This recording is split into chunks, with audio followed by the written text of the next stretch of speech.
दोस्तों, भारत की missile R-73 ने अपने टारगेट को मिस कर दिया।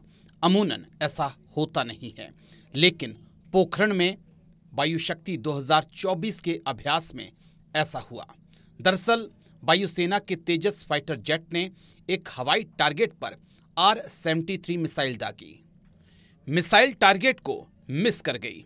वहीं राफेल फाइटर जेट से निकाली मिका-1R मिसाइल ने टारगेट पर सही से हिट किया। अब सवाल उठ रहा है कि क्या R-73 मिसाइल का इस्तेमाल होना चाहिए या फिर नहीं। दरअसल तेजस ने R-73 मिसाइल जब दागी तब मौसम साफ था, टारगेट सामने था, लेकिन मिसाइल टारगेट के नज़दीक से गुजर गई। ऐसा लगता है उसका फ्यूज ट्रिगर नहीं हुआ। असली वजह तो पता नहीं चल पाई है, लेकिन इसकी जांच चल रही है। साथ ही ये भी कहा जा रहा है कि तेजस फाइटर जेट में इस मिसाइल को लगाया जाए या फिर नहीं।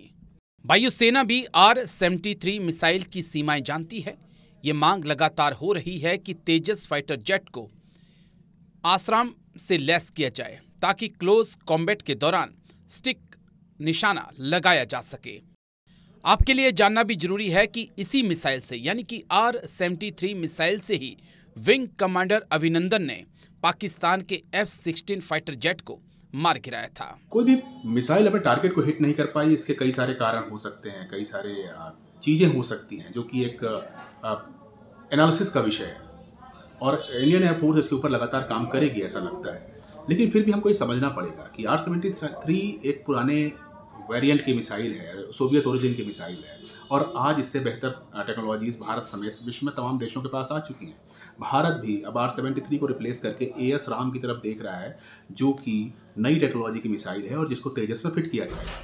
यानी इंडियन एयरफोर्स ने अपने कमिटमेंट को सुदृढ़ कर रखा है और ये बता रखा है कि भले ही अभी हमारे पास R-73 है, लेकिन हम इनको बहुत जल्दी उन्नत टेक्नोलॉजी वाली मिसाइलों से रिप्लेस करने जा रहे हैं। तो ये समझना चाहिए कि एक मिसाइल का टारगेट को हिट ना करना इतनी बड़ी बात नहीं है, क्योंकि प्रैक्टिसेस इसी बात की करी जाती हैं कि आपके पास कौन से इक्विपमेंट्स हैं और वो इक्विपमेंट्स कितने कारगर साबित होंगे अगर युद्ध हो गया तो ये टेक्नोलॉजीज़, ये इक्विपमेंट्स, ये एयरक्राफ्ट इसी एक परिवर्तन का एक हिस्सा है और इसी एक टेक्नोलॉजी अपग्रेडेशन का एक हिस्सा है जिससे भारतीय वायुसेना गुजर रही है। चलिए ग्राफिक्स के जरिए इस मिसाइल की एक क्या खासियत है वो समझ लेते हैं। R-73 मिसाइल ने टारगेट किया मिस। तेजस ने R-73 मिसाइल जब दागी तब मौसम साफ था, लेकिन मिसाइल टारगेट के नज़दीक से गुजर गई। R-73 मिसाइल से विंग कमांडर अभिनंदन ने F-16 को मार गिराया था।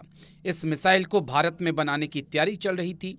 मिसाइल रूस का टैक्टिकल मिसाइल कॉरपोरेशन बनाती है इसे। फिलहाल R-73 मिसाइल की रेंज 30 से 40 किलोमीटर तक है। ये मिसाइल डॉग फाइट के लिए बनाई गई है।